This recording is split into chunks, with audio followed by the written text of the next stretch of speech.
नमस्ते। ओवरव्यू में आपका स्वागत है। 3 विषय। संविधान के बाद अब संसदीय परंपरा भी समाप्त करना चाहती है भाजपा। दूसरा, हाथी जैसा झूठ कैसे बोलते हैं मंत्री महोदय। और तीसरा, जलेबी बनाने में कौन बना पप्पू। इन तीनों विषयों पर बात करने से पहले आपसे हमेशा की तरह आग्रह, चैनल को सब्सक्राइब करें और अगर हो सके तो चैनल की मेंबरशिप भी ले लें।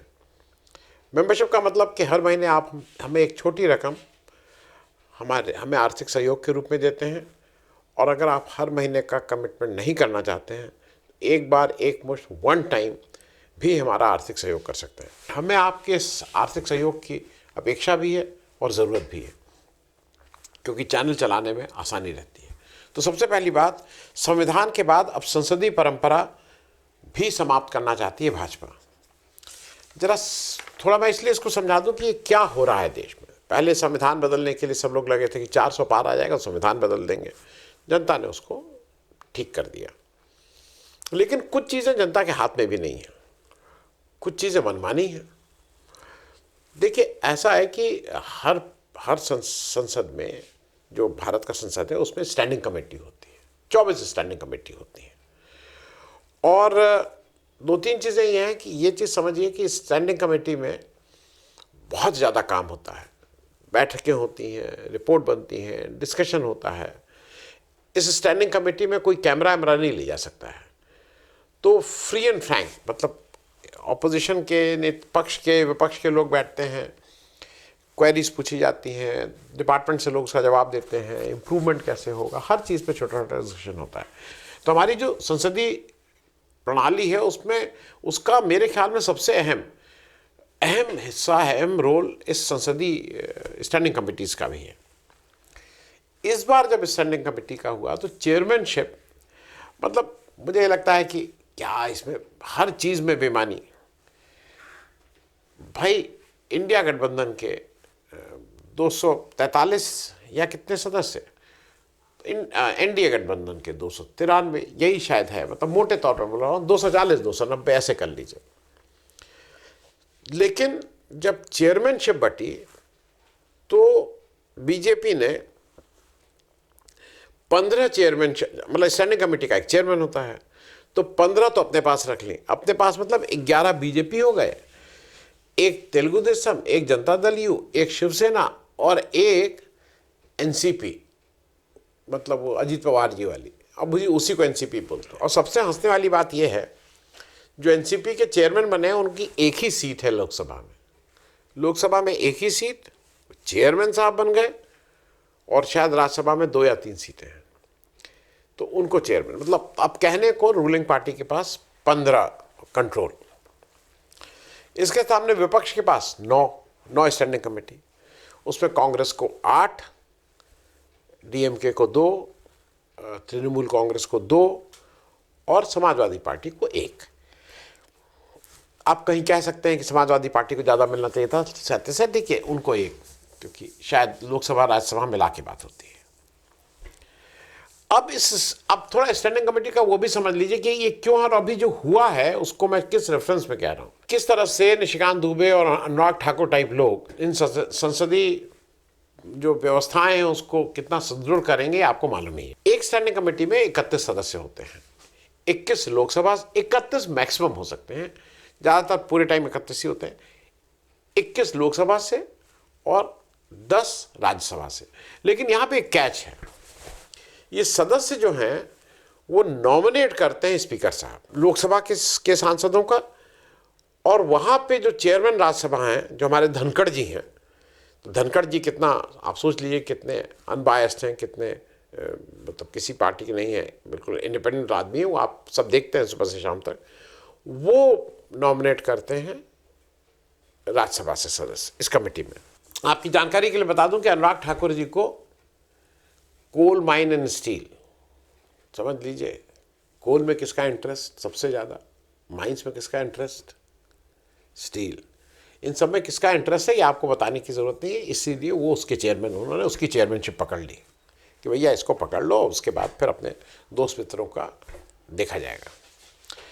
अब एक इंटरेस्टिंग है बीजेपी की तरफ से, बीजेपी की तरफ से निशिकांत दुबे जी को चेयरमैन बनाया गया है कम्युनिकेशन और इंफॉर्मेशन टेक्नोलॉजी का, कम्युनिकेशन एंड आईटी जिसको बोलते हैं, निशिकांत दुबे जी को।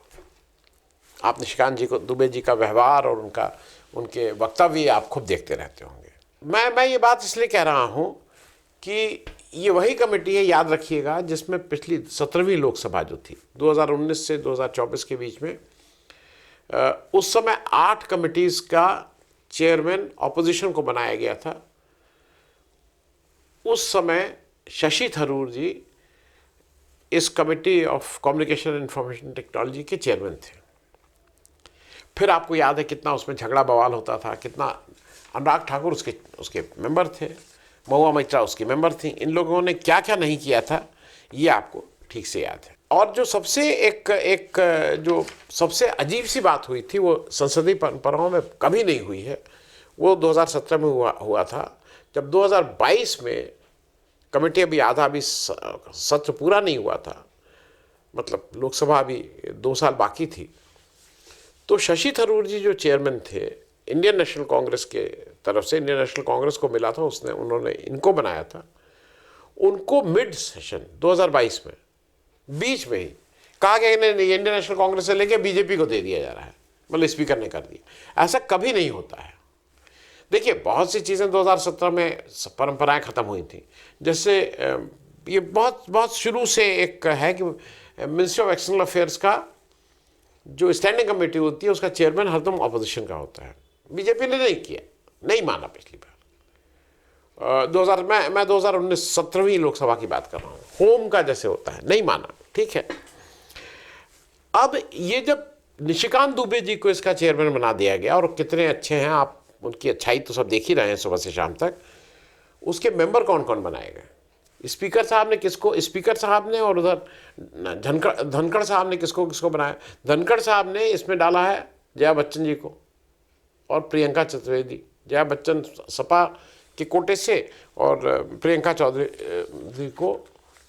चतुर्वेदी को माफ़ कीजिएगा, प्रियंका चतुर्वेदी जी को शिवसेना उद्धव ठाकरे के कोटे से। लोकसभा और इंटरेस्टिंग है, लोकसभा से हमारे ओम बिरला साहब ने कंगना रनौत जी को और महुआ मैत्रा को इसमें बनाया है। स्पष्ट नीत, मतलब जो नीयत है वो बिल्कुल साफ है बीजेपी की। वो नहीं चाहते हैं कि इसका काम हो, वो चाहते हैं इसमें लगातार तानातानी, वाक विवाद, हर चीज़ में विवाद होता रहे। क्योंकि अगर आप उनको चेयरमैन बना रहे हैं निशिकांत दुबे को, जो जेपीसी में बाहर आके, जेपीसी से बाहर आके, जेपीसी के मेंबर हैं, बाहर आके प्रेस वक्तव्य दे रहे हैं, जेपीसी चल रही है, उनको कोई दिक्कत नहीं है, बता रहे हैं हिंदू मुसलमान ये वो सब करने की कोशिश में है। एक ये वही निशिकांत दुबे जी हैं जो जब इस कमेटी में मेंबर थे तो कितना उन्होंने तंग किया था शशि थरूर को, सबको याद है।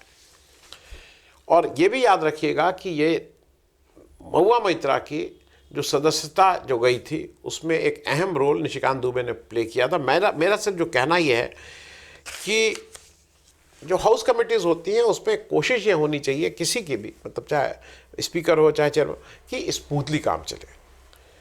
कितने स्मूथली काम चलेगा अगर उसके चेयरमैन निशिकांत दुबे और महुआ मैत्रा, जया बच्चन जी और ये सब लोग अगर रहेंगे तो कितना स्मूथली काम चलेगा।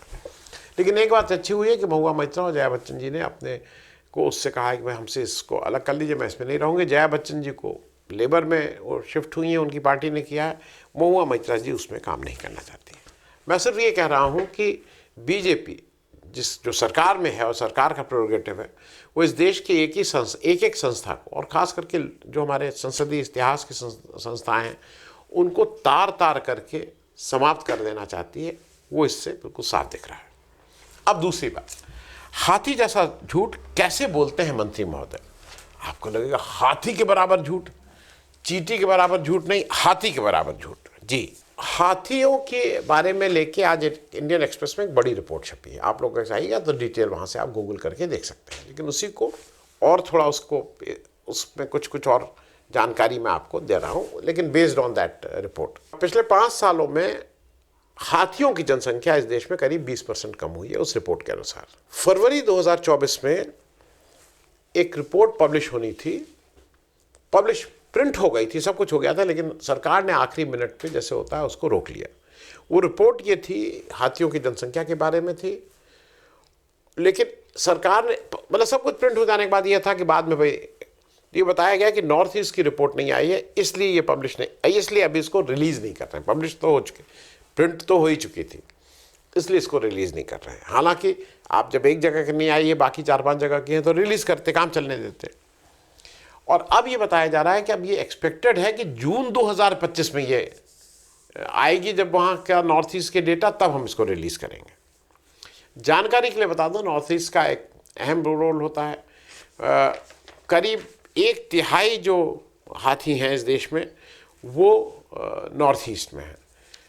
मतलब 2017 के जो आंकड़े हैं, 2017 के आंकड़े मेरे पास हैं, उसमें 29,964 कुल हाथी थे, और उसमें से करीब 10,139 हाथी, रफली 1/3 नॉर्थ ईस्ट के थे। तो भाई बाद में उसको कर देते रिलीज, बाकी तो काम होता, क्योंकि इसी की बेसिस पे प्लानिंग बाकी चीज़ें होंगी। अब क्या है कि ये एक और चीज़ समझ लीजिए, प्रत्येक 5 साल, एवरी 5 years ये हाथी का जो गणना होती है वो हर 5 साल पे होती है, और इसको wild life institute of India WII इसको रिलीज करते हैं।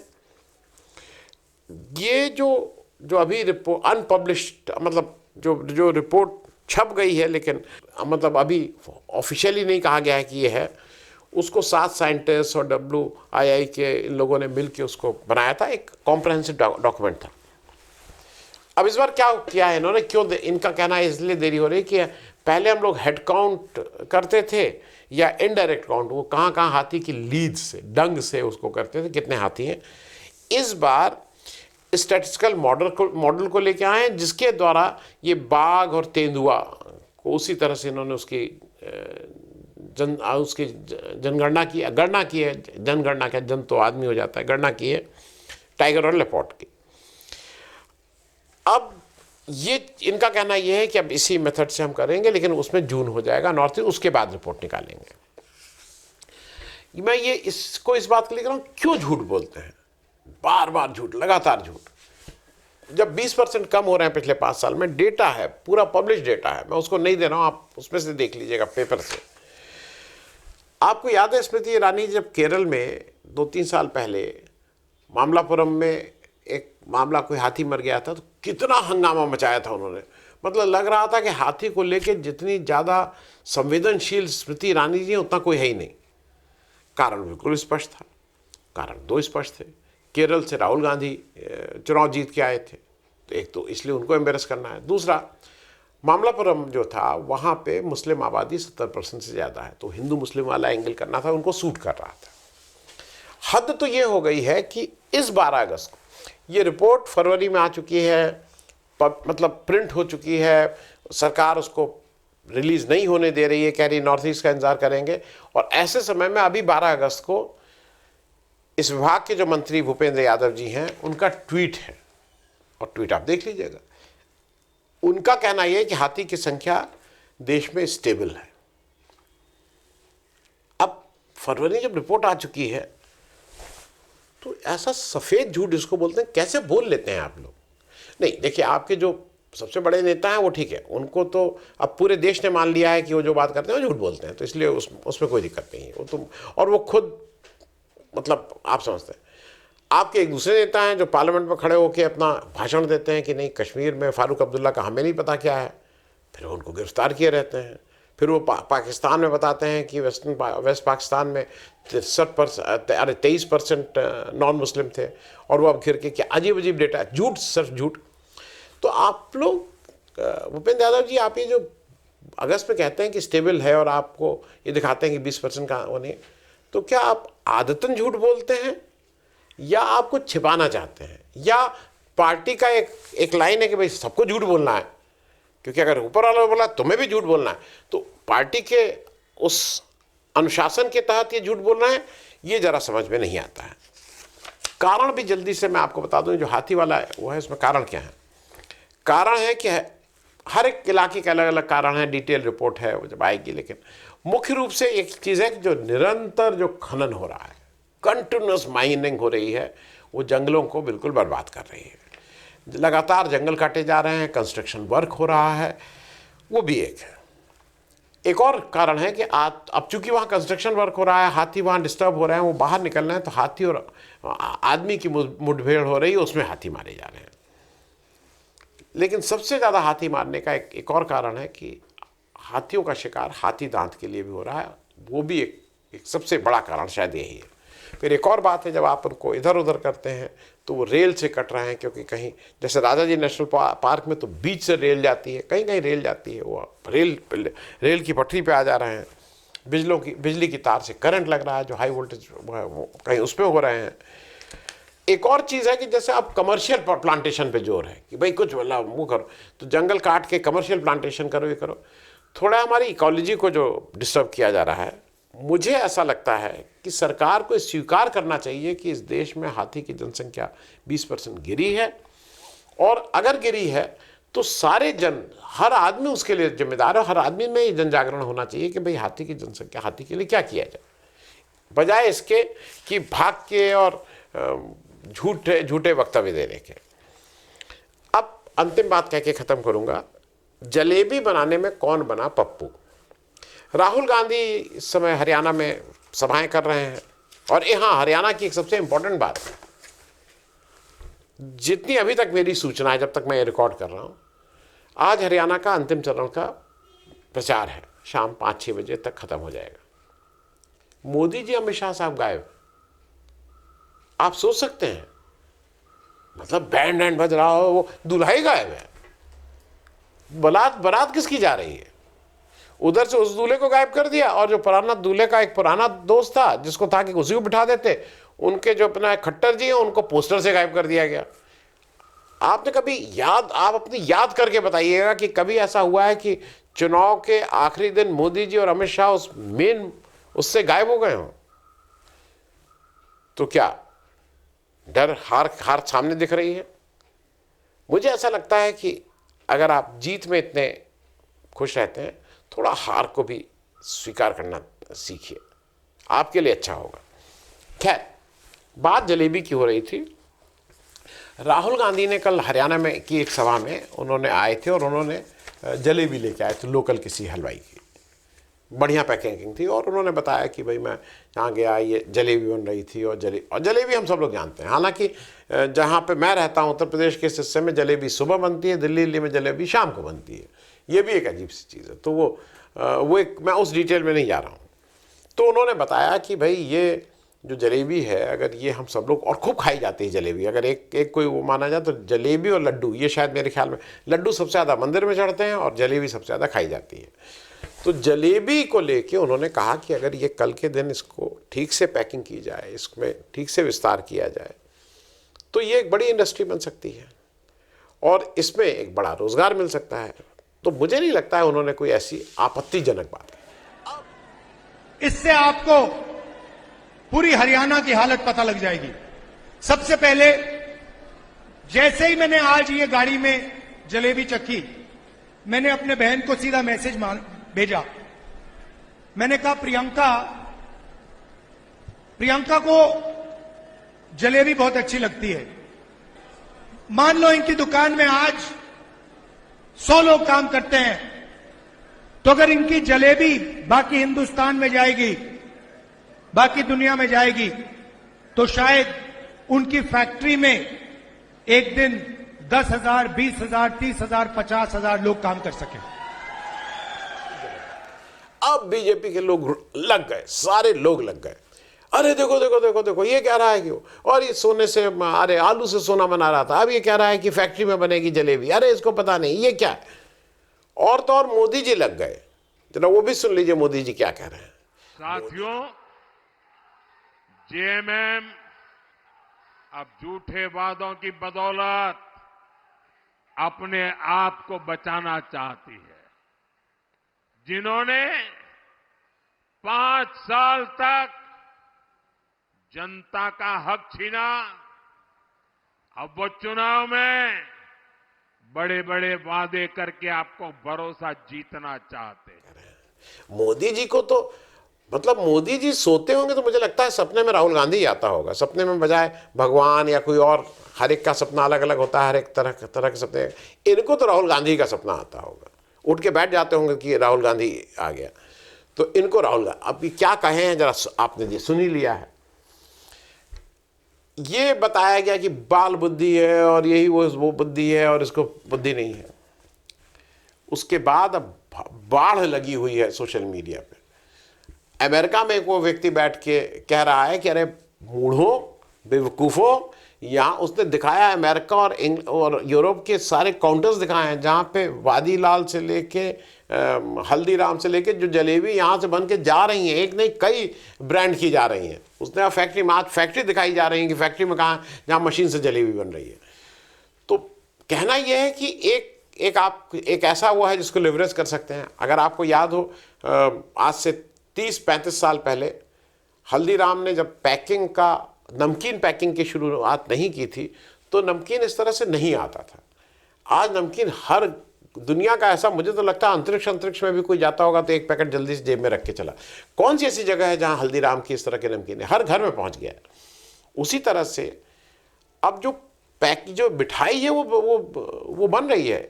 दिवाली में लड्डू के हमारे यहाँ जो भी मिठाई आती है सबको बांटने के लिए 100-150 जो भी पैकेट आते हैं वो मशीन मेड हैं सब।